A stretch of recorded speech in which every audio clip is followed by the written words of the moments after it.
So welcome back, everyone. I hope you took the opportunity to enjoy this beautiful autumnal day. We are thrilled to be entering into our second Drills and Skills workshop of the conference, and we're honored and delighted to welcome Sam Chase. Sam is the lead faculty for Kripalu Center, the nation's largest yoga and retreat center, and home for the RISE program, an evidence-based resilience training that serves those who serve the public good. And in fact, a resource we have right here in our backyard in Lenox, Massachusetts. Today, Sam will be presenting on keeping the body in mind, embodied tools for resilience. And then we'll have a 5 to 10 minutes Q&A towards the end of Sam's presentation. So feel free to, any questions that come up during the presentation, please send them in the chat directly to Sam. And now, without further ado, welcome, Sam. Thank you, Lillian. And thank you, everyone, for coming this afternoon. It's a real pleasure to be here with you for this hour. And my aim for the afternoon is to zoom in on a couple of tools that I have found to be really helpful, not only when I'm working with first responder communities, but honestly for myself. I've brought today the stuff that I use every single day that helps me keep my head on straight and show up the way I want to be for the people I care about, and the people I care for. And I'm really eager to share those tools with you as well. I imagine that most of you show up ready to hit the ground running and dive right in, given the nature of the work that you do. But I also find it can be really helpful to take some space and make some space where we can. So I don't know what kind of day you've been having, but I've certainly had one where I feel like I could use a moment of purposeful pause. And in every experience that we lead at Kripalu, we try to make these little spaces to help us shift gears a little more purposefully. So I want to invite you to play along if you're so inclined. It'll take just a few moments to help us settle in together. And it'll also leave some room for the folks who are still trickling in from the waiting room. So for this experience, you can close your eyes if you like, or just settle your focus into your space. You don't have to see me on the screen for the next minute or so. As long as you can hear my voice, you should have what you need. And once you've got a comfortable seat, I want to invite you to start just by taking a deep breath in and letting it go with a sigh. We're going to be spending a lot of time over the next hour with the breath. And something as seemingly simple as a sigh like that can actually serve as a tiny kind of reset button for the nervous system, helping it recalibrate. So if it felt good, you might take another big inhale, like you could gather up the day, gather up the getting here, and let it go with a sigh or a sound. And then just let your breath breathe on its own for the next little while. I want to invite you to take a moment to scan through the body and see if you can find a spot where you might be able to relax a little bit. All of us tend to carry around the efforts of the day. Sometimes those tensions linger well beyond when they're needed, when they're useful. Maybe you can find a spot where the body's just ready for a little letting go. The jaw, the shoulders, popular places where tension tends to hide out or hang on. See if there's just one spot that you can relax just by bringing a little awareness to what's happening there.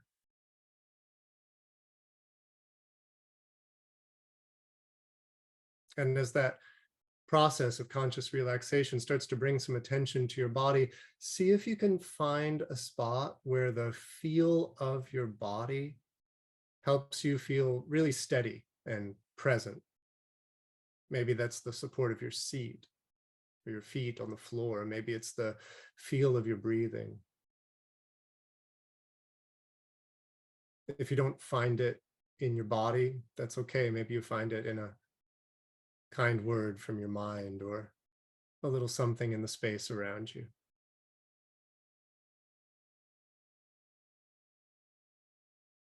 And then last but not least, gathered as we are in the midst of what I'm sure is a busy day, I want to invite you to take a moment just to acknowledge one thing that you might let go of or set aside for the next hour.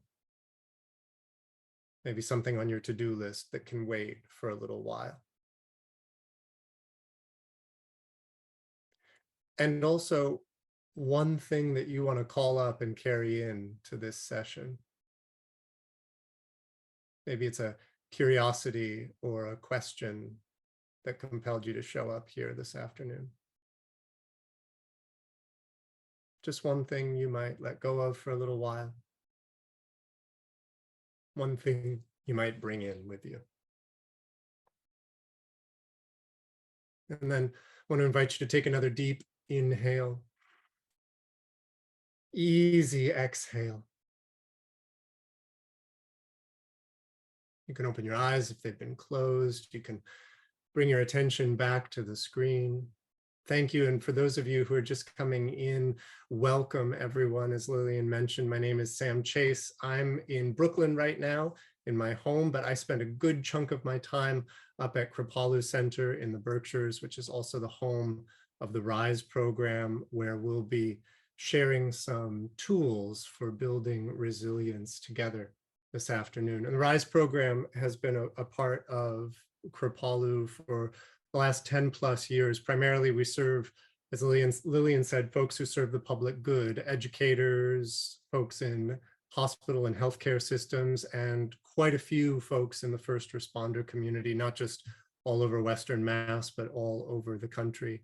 When I'm not working there, I do a lot of my work with folks who navigate really challenging systems. I worked for many years with the United Nations and the National Guard. I spent a good chunk of 2020 working with Brooklyn Hospital Center close to my home. Folks who make it their business to step into really challenging environments and want to make sure that they show up in a good way for those challenges. And one of the things that we focus on most in the RISE program is what I would call a core skill of resilience that we refer to as our ability to stay centered. This is how we manage our thoughts and our feelings and our behaviors so that we show up in the moments that matter in a way that not only reflects what the moment needs from us, but also our own intentions in that moment. When I'm really centered, I'm responding not just in a way that's right for the situation, I'm also responding in a way that reflects what matters to me and what's important to me in moments like that. And as I'm sure you all know, as I'm sure you've all been exploring today and last week, so many different elements go into our capacity for resilience. Beyond the genetics and the circumstances, there are so many things we can do or develop that might help us foster this vital skill. And I look at our capacity for staying centered kind of as one of the most granular elements of resilience. It happens moment to moment, instant to instant. And one of the things we've found in our research on the RISE program is that this is, I believe, one of the capacities for resilience that we can actually most readily develop. This is a place where we can really move the needle. And I also find for the first responder communities that I work with, this is a real vital skill, not just for keeping our head on straight, but for doing the job well. As you all know so much better than I, how you show up in those critical moments can help keep things on track and unfolding in the best possible way, or send things sideways in a direction we really don't want to go. And when we look at how we cultivate this skill, one of the elements that I want to zoom in on is what actually happens in our bodies when tensions start to rise, when the intensity starts to mount in those critical moments. I'm sure this is second nature for some of you, but I imagine maybe a few of you, like me, snoozed through portions of 12th grade biology class. So I want to introduce you or reintroduce you to a little corner of your anatomy called your autonomic nervous system. gets its name because it handles a whole bunch of stuff that the body does automatically without any conscious thought on your part. And it's also home to a part of your body's stress response. So as situations intensify, this is where the trigger so often gets tripped that can send us careening in a direction we don't want to go. And the autonomic nervous system is divided into two branches. On the one hand, we have the sympathetic branch, which handles most of the body's alert functions, orients us to our external environment, helps ready us for action. On the other hand, we have the parasympathetic branch, which handles a lot of our rest and recovery functions, digestion, a lot of healing and immune function takes place when this branch of the system is active or dominant. Very often, these two systems live on a kind of teeter-totter or seesaw relationship with one another. They have what researchers often refer to as reciprocal inhibition, which just means they tend to balance each other out. The more the sympathetic branch is engaged, very often, the less the parasympathetic branch is engaged, and vice versa. There are moments where they move in tandem, but for large portions of our lives, and for most of the experiences we navigate every day, they have this natural kind of ebb and flow and give and take. It's on the sympathetic end of the spectrum that the stress response starts to show up. Or if we crank that dial all the way up to 11, that's where that classic sort of fight or flight response takes over, where we might feel like we've been hijacked and are operating automatically without a second thought, or sometimes without even a first thought. Now, one of the ideas folks often slip into is that if we're looking for resilience, we might suspect that resilience would come somewhere in the middle. If we could just keep that even keel between sympathetic and parasympathetic engagement, that seems like it might be the sweet spot where we want to spend most of our time. But when it comes to resilience, that's actually not the case. What we want from this system is a kind of dynamic balance. When the moment needs me to spring into action, when I step into an urgent or emergent situation, I want that sympathetic system to kick into gear, to ready me for action, et cetera, et cetera. But when the crisis is past, I want the parasympathetic branch to come back and help me settle and soothe again. And what often happens when I'm working with folks in communities where we have to be really alert and really on for a long time is that the system can kind of lose this natural give and take, this natural ebb and flow that is a hallmark of resilience.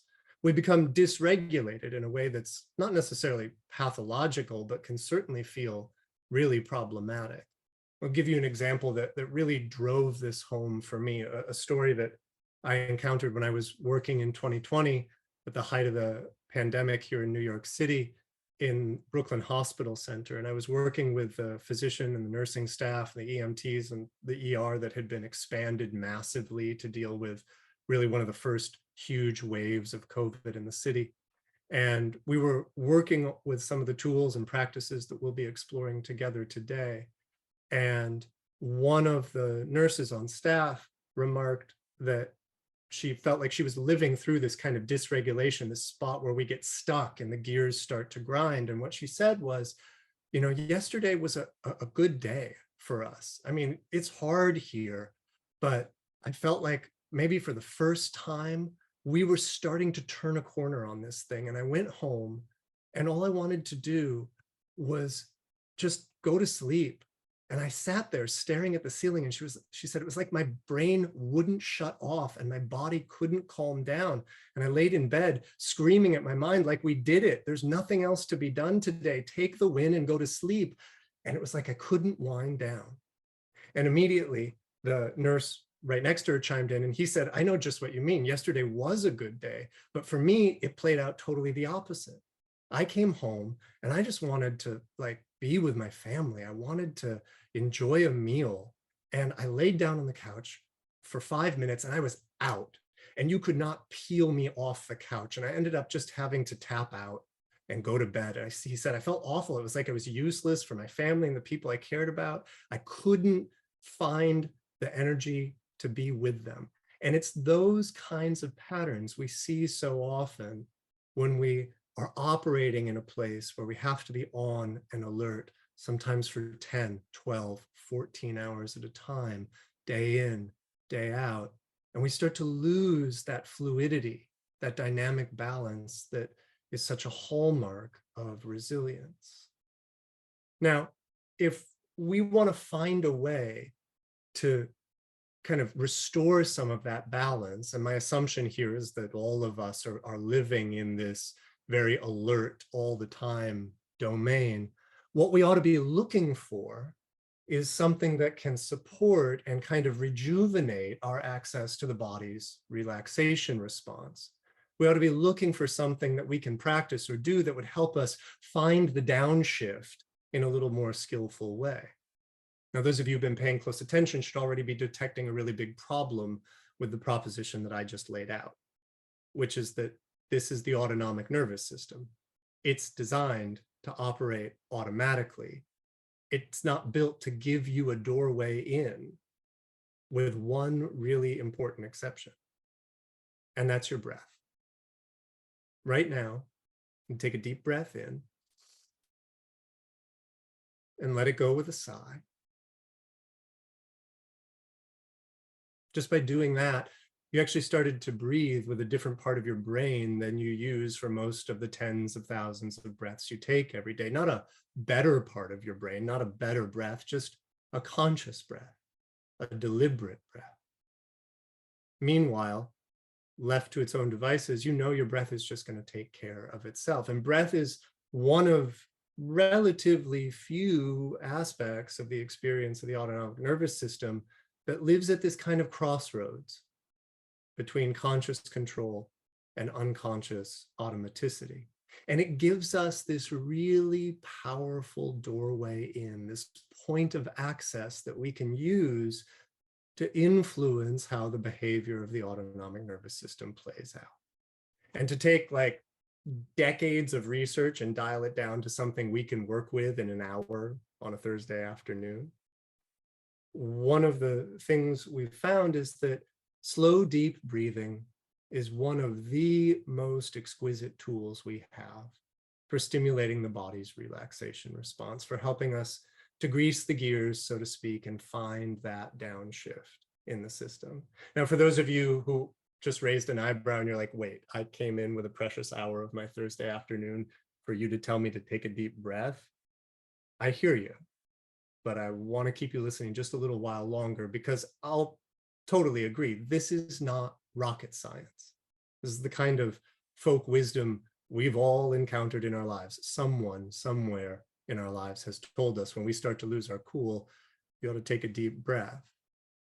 But I want to take a moment to highlight just how much wisdom there actually is in this kind of folk wisdom, because when we look at the research surrounding breathing practices like the one we'll explore today, the results can be really eye-opening and sometimes startling.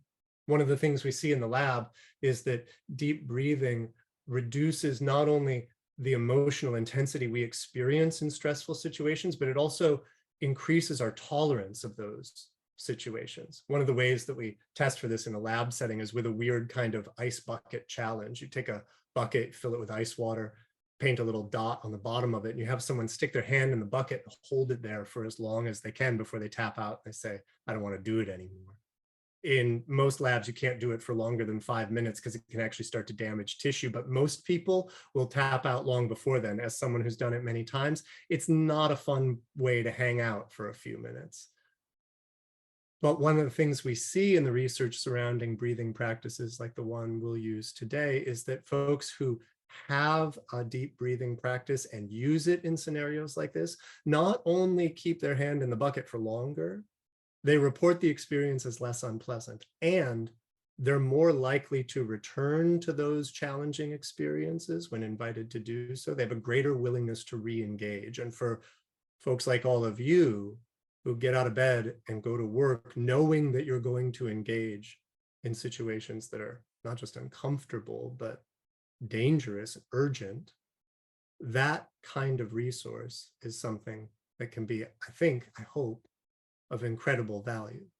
Now, a story like that is kind of neat and nerdy for folks who live in the lab, but it also goes out into the real world in some pretty meaningful ways. Several years ago, a team of researchers went to Southeast Asia to work with some folks who were living in refugee villages after the Southeast Asian tsunami of 2004. And they brought into these communities, all of these folks had lost their homes, been displaced. Most of them had lost family members. Incidences of PTSD in these communities were approaching something like 70%. And they shared with folks in these communities breathing practices like the one we'll be doing in just a few moments. And within 6 weeks' time, symptoms of PTSD had dropped 60%, symptoms of depression had dropped 90%. That result lasted 6 months out when the study concluded.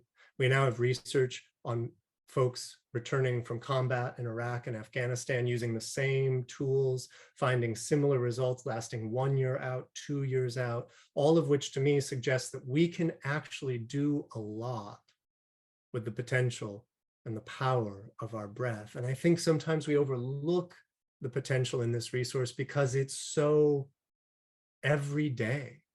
Like I said, tens of thousands of breaths every single day. How much difference could it make? Well, it turns out if we take charge of that resource, if we use it skillfully, it can become an incredible asset.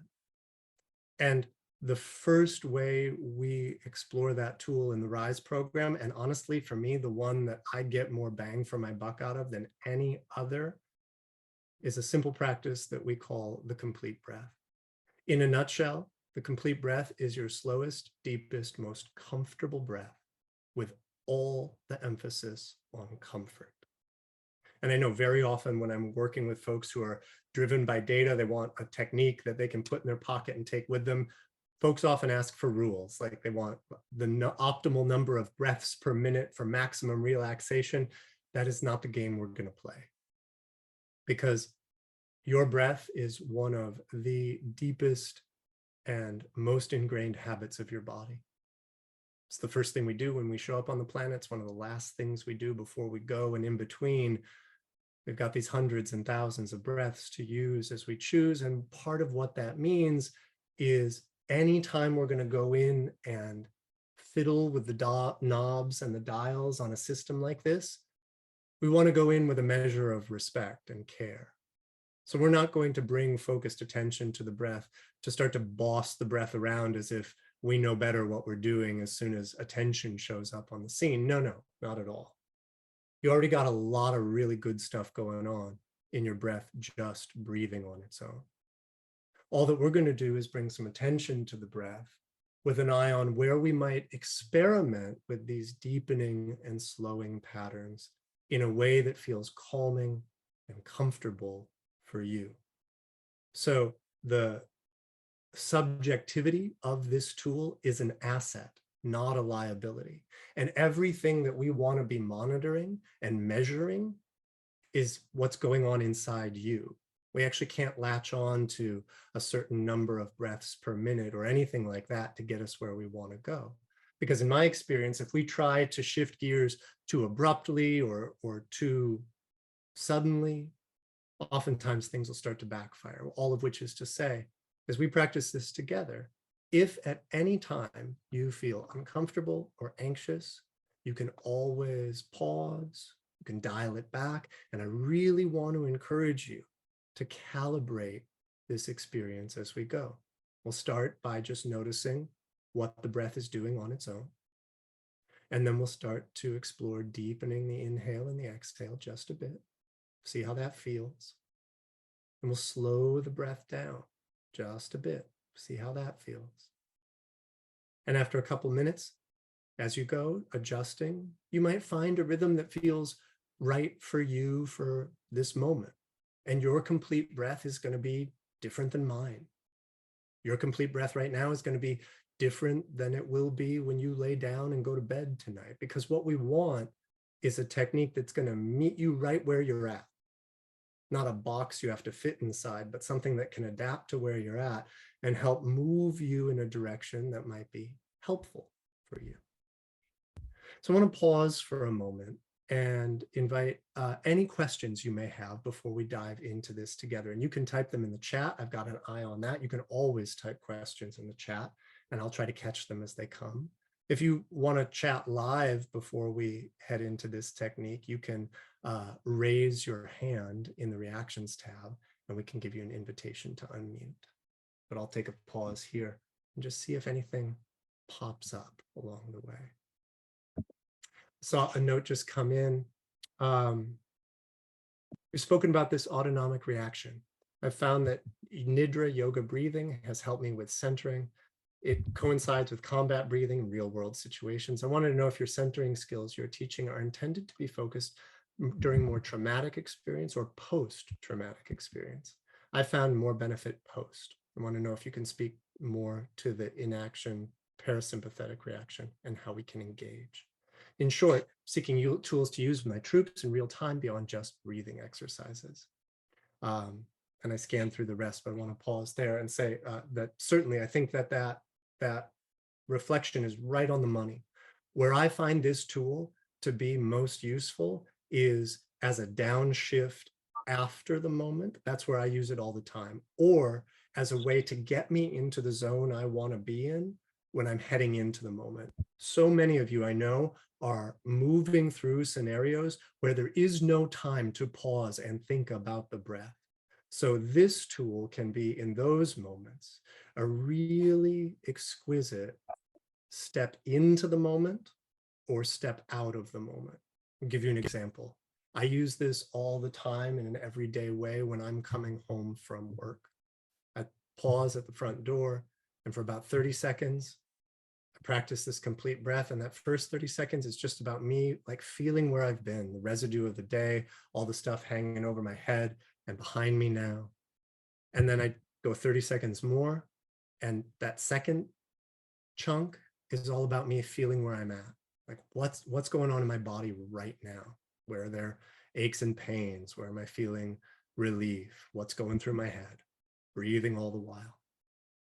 Third chunk of 30 seconds is what am I anticipating? What do I know is coming my way as I return to my family? Sometimes I don't even have to imagine because my kids are plastered against the window being like, Daddy, get in here. And on really rough days, my wife is plastered against the window being like, get in here. But for me, that minute and a half can make a real difference in how I show up in those moments that matter. It's like that purposeful pause and that tool to help me get in the zone I want to be in.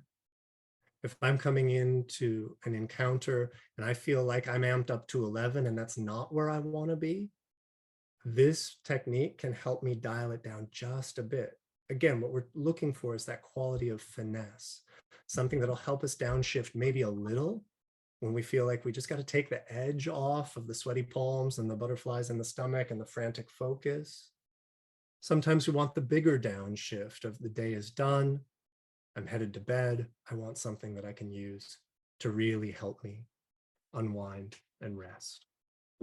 So I want to take us into the experience. We'll walk through it and explore a little bit more.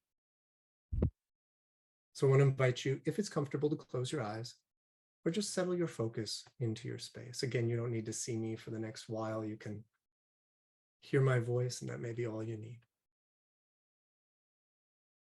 We'll start just by taking a deep breath in.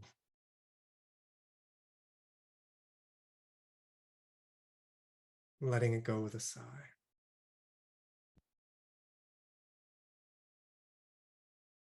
And if that felt good, take another big inhale. Gather up all the ideas we just explored. When you let it go with a sigh, take a few moments just to let your breath do its own thing. I really want to encourage you to think of this natural, effortless breath like your home base. You could stay right here. You could come back here anytime for any reason. And like I said, there is a lot of good stuff going on in the breath that's already breathing on its own. But if you choose, you might start to play a little with the patterns in the breath. Now, for this technique, if it's comfortable, breathing through your nose can be helpful. But if allergies or when fall weather's got you congested, breathing through your mouth is just fine. What I want to invite you to do as we explore this complete breath is to start just by deepening the rhythms of your inhale and your exhale just a bit. So the next breath in is a little bigger than the one before. And the next breath out just a little emptier.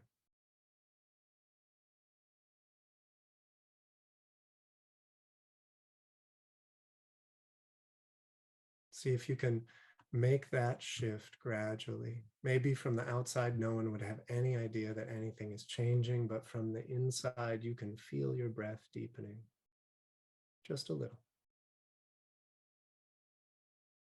If you like the feel of that, you might add a little more. But we're not trying to make the breath as big as possible. You're taking only what you need, only what feels useful.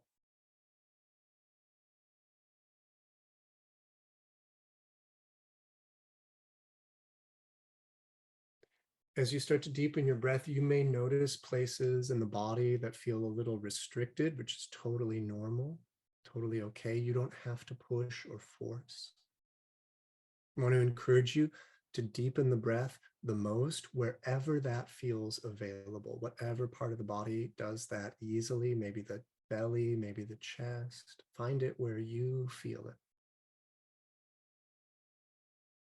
Wherever that action is available, let yourself explore it.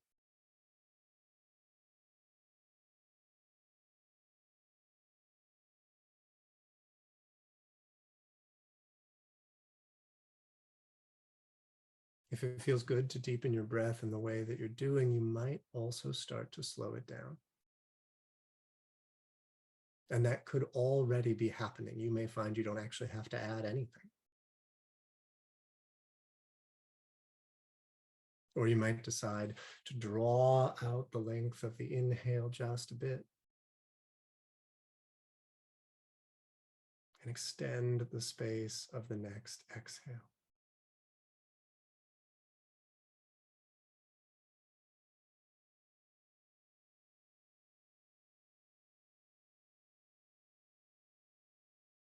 Again, not trying to make the breath as slow as possible, but curious about where slowing the breath could be helpful in finding that quality of calm and comfort. Less may be more.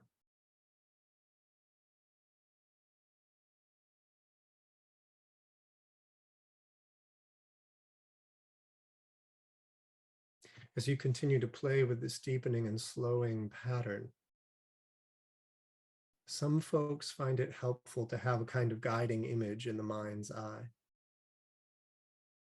If it's helpful for you, you might feel or imagine as if the inhale were filling you from bottom to top, and the exhale were emptying you from top to bottom.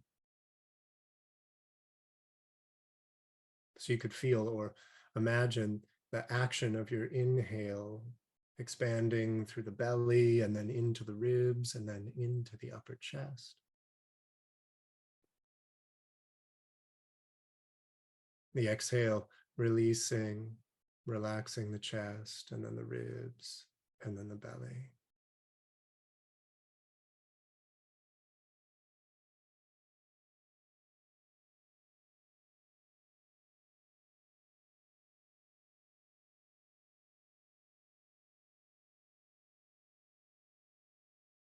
I want to encourage you as you continue to play with this pattern to adjust as you go so you are never locked into a rhythm.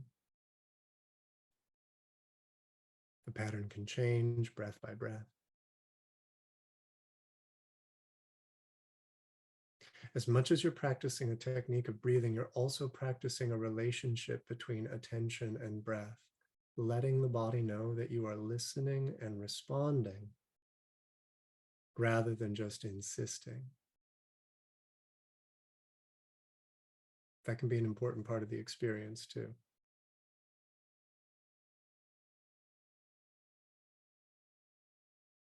Last, but certainly not least, just know that as you practice your complete breath, you don't have to try to relax. The breath will send a signal into the body, into the nervous system, letting it know it's okay to relax as much as it feels okay right now. And depending on your circumstance, that may be a little or a lot. But feel what just a few minutes of this breath might shift in you, and however subtle or significant that shift is, give yourself a moment to consider where in the rhythms of your day you might be able to use a tool like this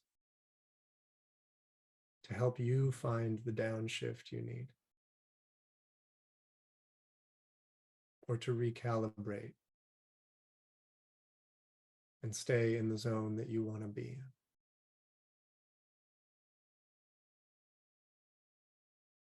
When you're ready to let that go, take another big inhale, gather up all the technique, and let it go with a sigh. And let your breath breathe itself again, just like it knows how to do. You can open your eyes if they've been closed and start to tune back into your screen. I'm curious to hear how that played out for you, but I also want to take an opportunity to weave in another layer. We're going to take this breath with us and build it into the second tool, another technique that I wanted to offer to our experience today. So maybe we can take some deeper reflection on the other side toward the tail end. But to set up the second experience, I want to talk a little bit about something else that comes when we start to play with and pay attention to the pattern of our breathing. Beyond how it plays out in the nervous system, we're also boosting, as we tune into the feel of breath, our capacity for what's known as interoception, which is just a nerdy way of saying how we feel what's going on inside our bodies. Perception is how we take in what's going on in the environment around us. Interoception is how we take in what's going on in the environment inside us. So the beat of our heart, the movement of muscle and organ, and of course, the feel of our breathing. These are all components of interoception. And it turns out that interoception is also a really granular, kind of a micro component of resilience.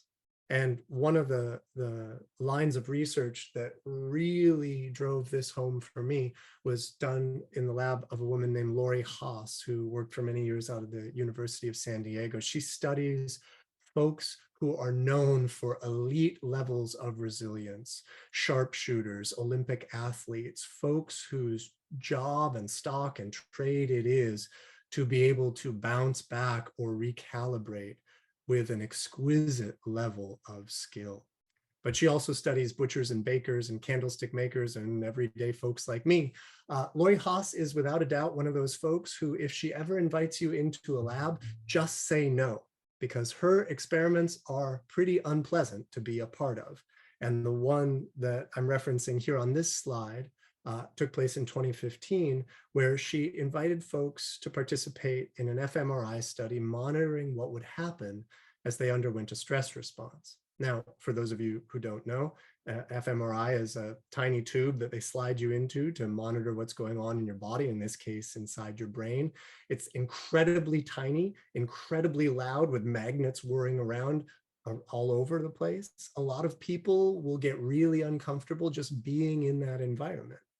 But they're also super expensive, and Lori Haas wants to make sure she doesn't waste her time. So to make sure everybody had a really good old-fashioned stress response, she upped the stakes significantly by giving everyone a breathing mask that would periodically start to seal itself shut at random intervals. So basically, she puts you in a tiny loud tube and suffocates you for a little while, and then watches what happens inside your brain. As I said, if she invites you in, take a pass on this one. Now, everybody agreed to what they were doing, totally ethical and above board. But what she found in her research was initially, to my eye, incredibly surprising. Because in this environment, I would imagine that ignorance ought to be bliss. Like there's nothing I can do about what's happening to me in that tiny tube. I can't control anything about this mask. It is what it is. Shouldn't it be better if I was just oblivious to what was happening in my body? Like, isn't this a situation where ignorance ought to be bliss, relatively speaking? And it turned out, at least in her research, the answer was categorically no. People who had lower levels of interoception, people who weren't as in tune with what was going on in their bodies, showed a kind of exaggerated stress response, and it took them a long time to return to baseline.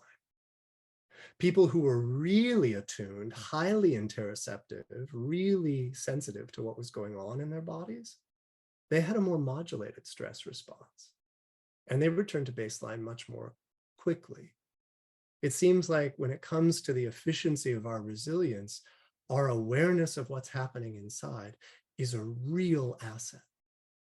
And one of the most reliable ways that we have of consciously and deliberately building our interoception, boosting this kind of micro element of resilience, can come through exercises like consciously and deliberately tuning in to the feeling of breathing.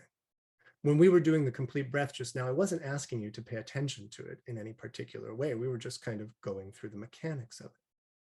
But to turn that same experience into a tool of building interoceptive strength, we can layer in some mindfulness techniques. And mindfulness is kind of having a pop culture moment these days. So I want to get really clear about what I'm talking about. And I'm using a simple definition that follows John Kabat-Zinn, who's the founder of mindfulness-based stress reduction, pioneered in Massachusetts, and now one of the most widely researched forms of mindfulness out there. He talks about mindfulness as our capacity to pay attention to the present moment on purpose with an attitude of openness or non-judgment. Each of these pieces is important. I'm paying attention to the present moment because that's where so much of my work and so much of the important stuff I'm up to in the world happens. I do it on purpose because when I do that, I'm a little less a creature of habit being pushed and pulled by every passing circumstance, a little bit more a creature of choice. In a moment of mindfulness, I put my attention where I choose to place it because I decide it's important. And this last piece is an equally important element of mindfulness, this attitude of openness or non-judgment. Because as we all know, conscious attention can handle a tiny sliver of information in any one moment. The mind is really good at zooming in on something, going, I got it, what's next? Moving on to the next thing, what's next, what's next, what's next? One of the side effects of having conscious attention that can handle a very little amount of information at a time is the mind gets really good at making quick evaluations, snap analysis, and moving on to the next thing. This is a feature, not a bug in the system. And to be sure, each and every one of you is exquisitely trained in that kind of situational awareness and analysis of incredibly complex scenarios. When I'm talking about mindfulness, I'm not suggesting that this is a better mode of the mind. In fact, I would say this is a complement and a support to the analytical mind and to the kind of situational awareness that I imagine many of you prize.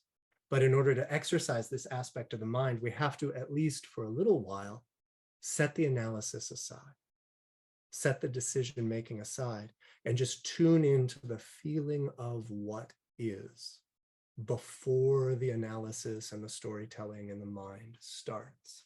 I would describe this mode of the mind as a kind of stepping stone or precursor to the kind of analytical mind that so many of us operate with throughout the day. An asset, to be sure, but an asset that is strengthened and deepened when we actually take time to exercise this foundational mode of the mind as well. And one of the ways that we can bring together all the pieces that we have been exploring is with an experience of meditation on the breath.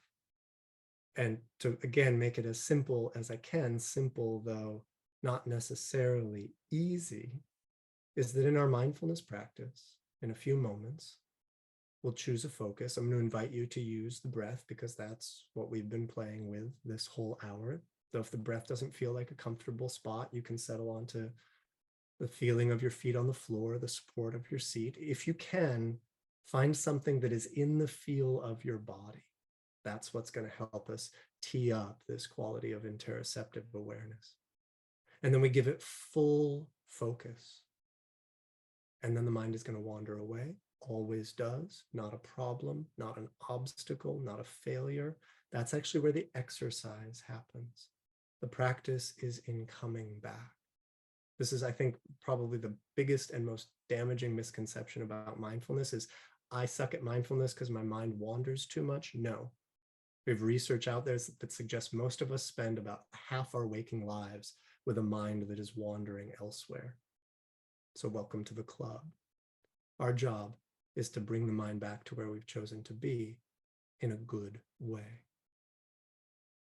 I just saw a note dropped into the chat. Resilience in the military has made good use of programs like iRest, Yoga Nidra. Does iRest help us develop and increase interoception? Yes, absolutely.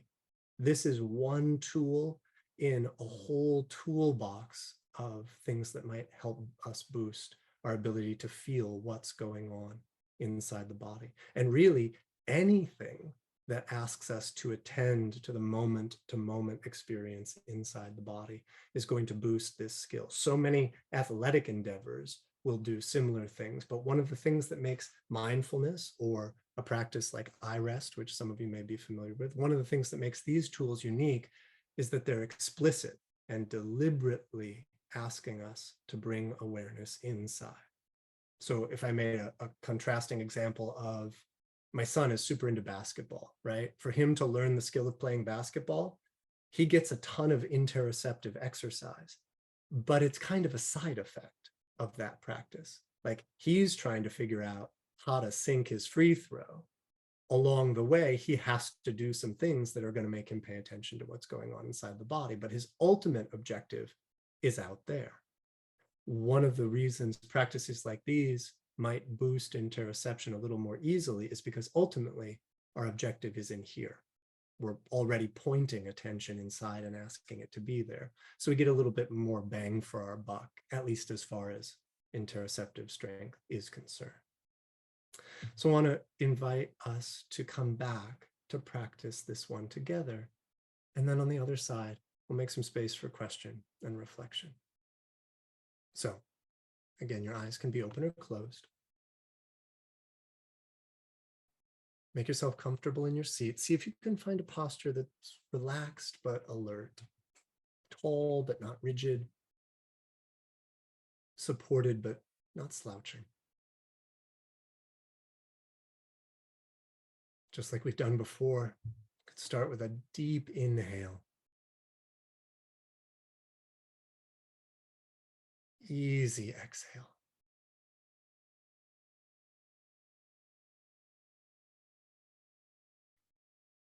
And for a few moments, just let your breath breathe. Let the inhale and the exhale do their own thing.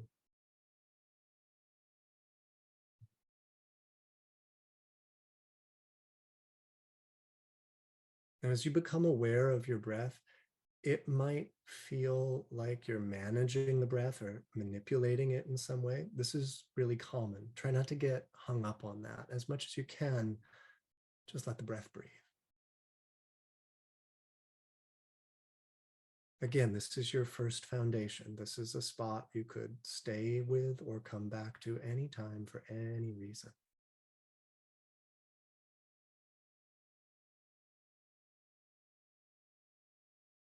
And for this meditation practice, I'm going to give you a little fork in the road. You could stay with this natural, effortless breath, or over the next minute or so, start to rebuild the deep, slow, comfortable rhythms of your complete breath.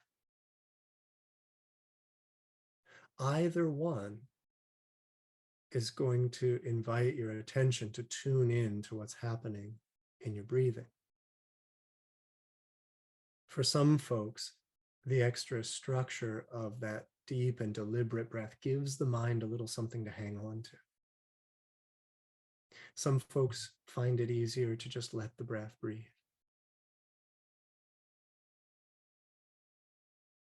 Don't second guess yourself. See if you can find a breath that feels easy for your attention to access, and maybe even a little bit enjoyable.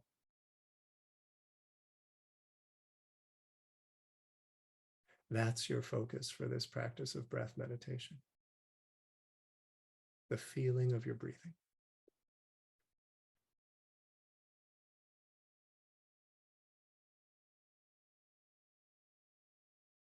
And as you ask your attention to focus on the feel of your breath, one of the first things you may notice is that there can actually be a lot going on in the space of a single breath. So it might be helpful to zoom in a little bit more. Ask yourself, is there a spot in your body where the feeling of your breath is really easy to notice? Really vivid? Maybe the movement of your belly. Maybe the feel of the air in your nostrils.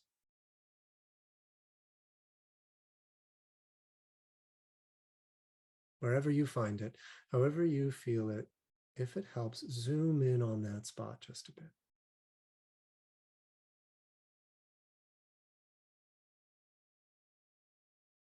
Everything else is going to keep happening. The sound of my voice, the rest of the day. You don't have to push those things away. But you don't have to follow them either.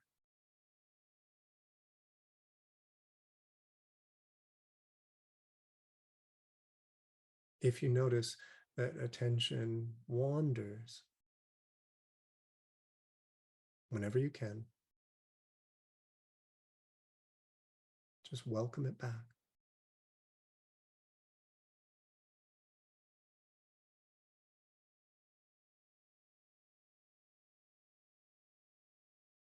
And when you're focused on the feeling of your breathing, it can be helpful to let the mind know that it doesn't have to do anything else but feel your breathing.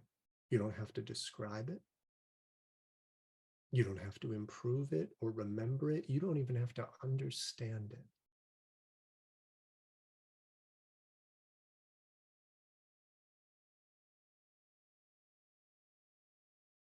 See if you can find a little space where you can feel your breathing before your mind has anything to say about it or do about it.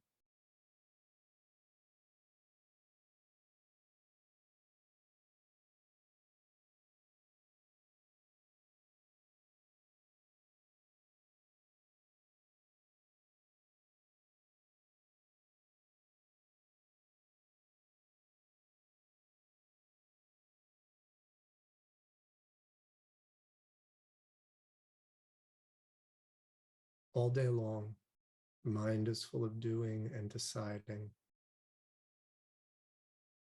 Sometimes a shift like this can feel super freeing, to have a few moments where you don't have to have an answer or make a choice. You can just be with what's going on. Sometimes that shift doesn't come easily. It's okay.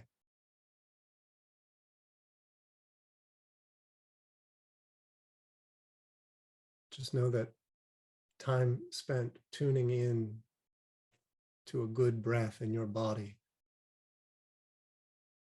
is not time wasted. This is not selfish. This is part of what makes you service ready.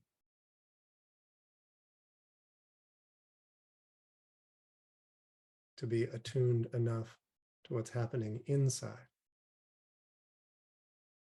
that you've set the stage to make the choice that's needed outside.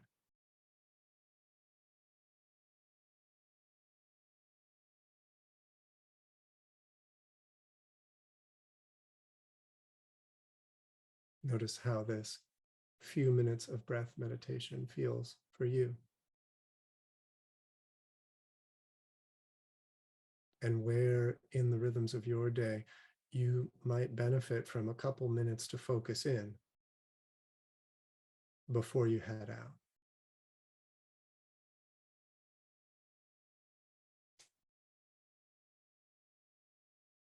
When you're ready to let it go, take a deep inhale and release it with a sigh. Let the breath breathe itself. Let the mind itself. And as you tune back into the screen, back into our space together, wanted to save the last 5 minutes for open reflection and questions. But I hope that you found a little something in these tools that we've taken up together today that might contribute to how you show up in those moments that matter.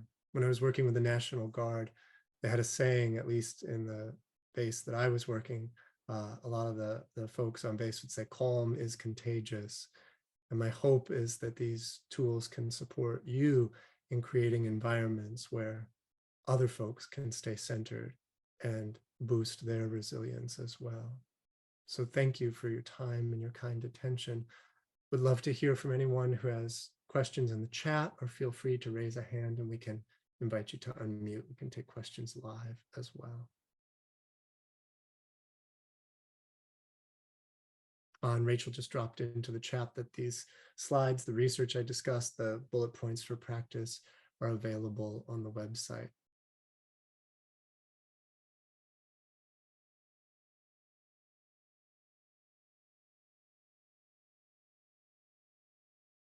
There's a question here, Sam, about, oh, hang on, I think I'm just, yes, there's a question here, Sam, about how breath and thinking are linked, which is not something to think about, but when conscious connection with breath happens, we begin to notice something happens with thoughts as well. So I wonder, could you share about that? Yeah, in my experience, a lot of the, I guess I would say, like the underlying logic behind how these practices play out with patterns of thought converges on the notion that as we start to slow and regulate the breath, it can kind of pop us out of some of the automatic habits of the mind, whether that's patterns of rumination where the mind is just circling around one spot, or those kind of reactive automatic patterns of thinking where many of us spend most of our time. So for me, I know, and for so many of the people I work with, one of the lovely things about having tools like the ones we've taken up today is it can give the mind something to hang on to other than the thing it may have been gnawing on all day long. I know for myself and for tons of folks that I've worked with over the years, this complete breath practice or this breath meditation practice can be exquisite tools for getting the record on a new groove, especially if we're awake at the 2 a.m., 3 a.m. cycle of thinking when the mind won't let go. Those are very, very common places for using tools like these, I think, to very great effect. Thank you, Sam. Of course. I'm not seeing.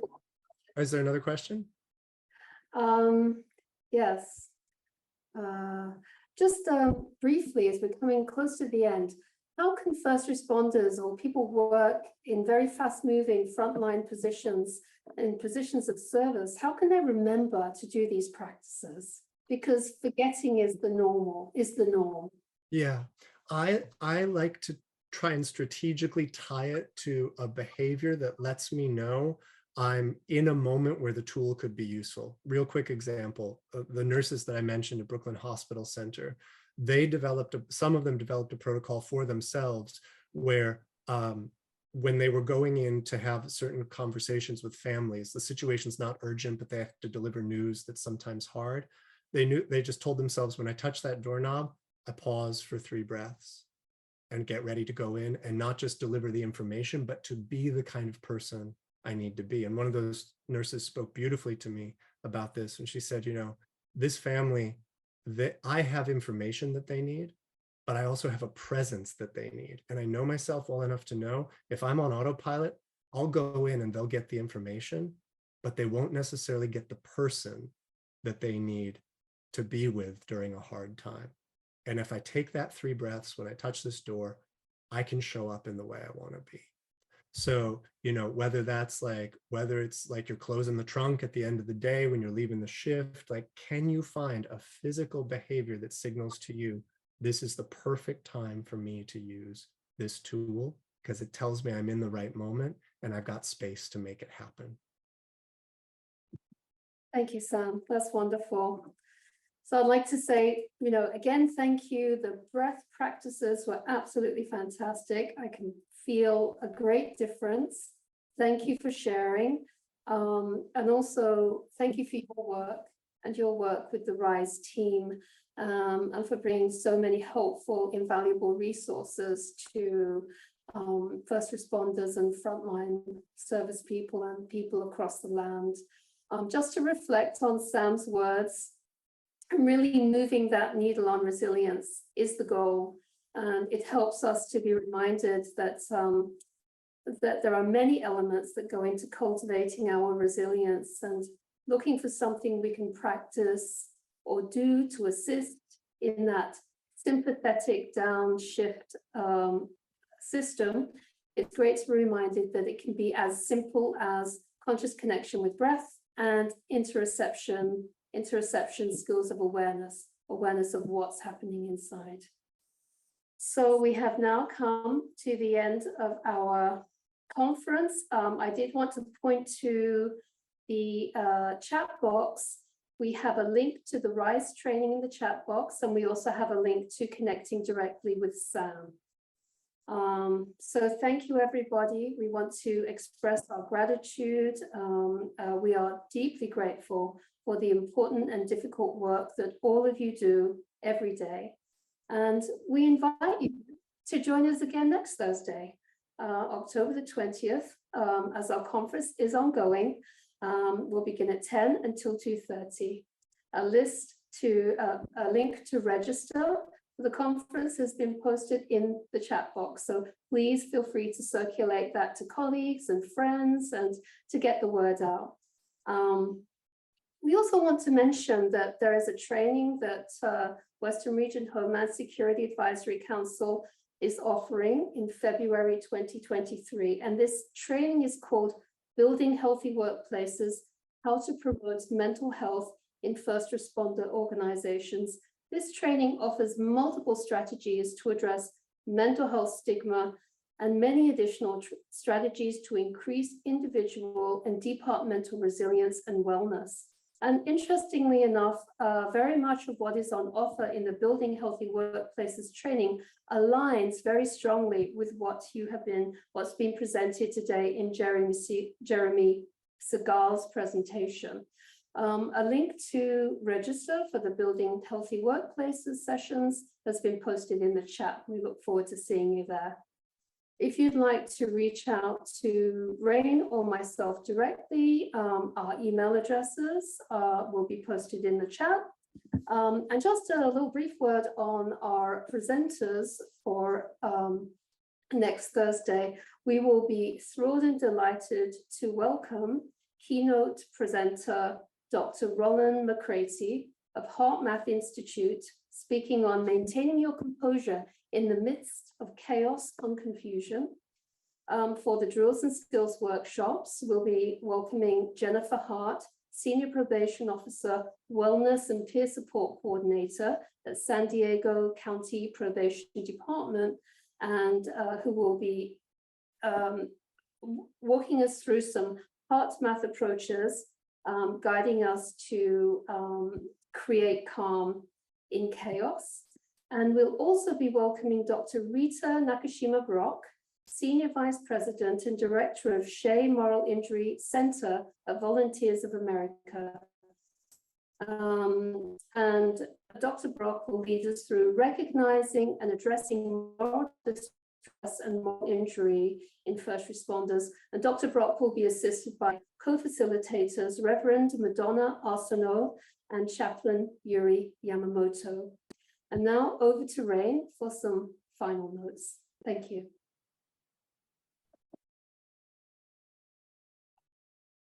Thank you, everyone. Thank you, Lillian. Thank you, Sam, for a great session this afternoon and leading us through those important and simple breath practices that we can incorporate into our days. Again, as Lillian said, we're going to stay here, keep the room open for a few more minutes. If anybody has any questions that you'd like to ask, you're welcome to put them into the chat to us, or I am going to set this now so you can unmute yourself. If somebody has a question, you can just raise your hand and we'll give you a call. Raise your virtual hand and we'll call on you, and you can unmute and join in a little discussion here if you'd like. So we'll just stay for a little bit. And if you have any of your takeaways that you'd like to share, or any questions about what you've learned today or the ongoing conference, we welcome your remarks.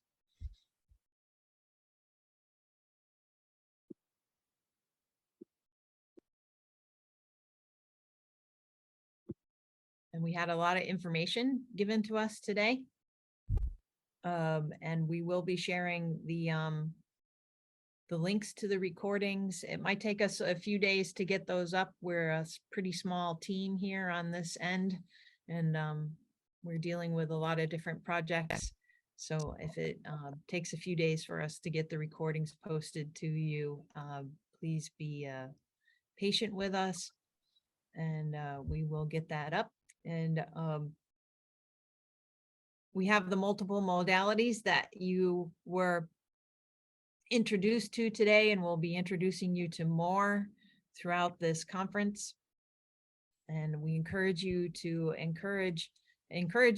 choose perhaps maybe one or two of those practices to start engaging with and experimenting with on your own to see what sort of effect they might have on your well-being.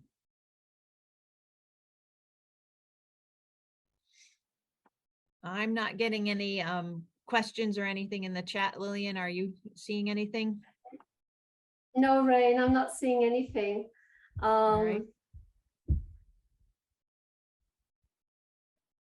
Any final words from you today, Lillian? Well, it was an extraordinary session, absolutely phenomenal speakers. I'm thrilled that we are all together in this community of learning and sharing. Essentially, this is very new, groundbreaking work for the first responder community. And so we've begun to use the term early engagers.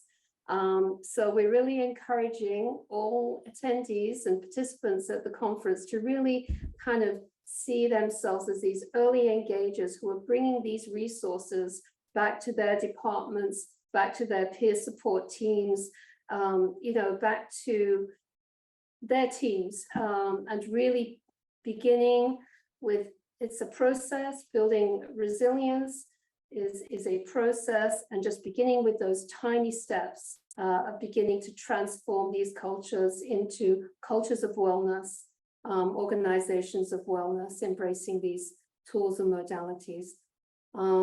So I thank you all, and we very much look forward to all getting together again for our fabulous panel of speakers next Thursday. Thank you. Thank you all.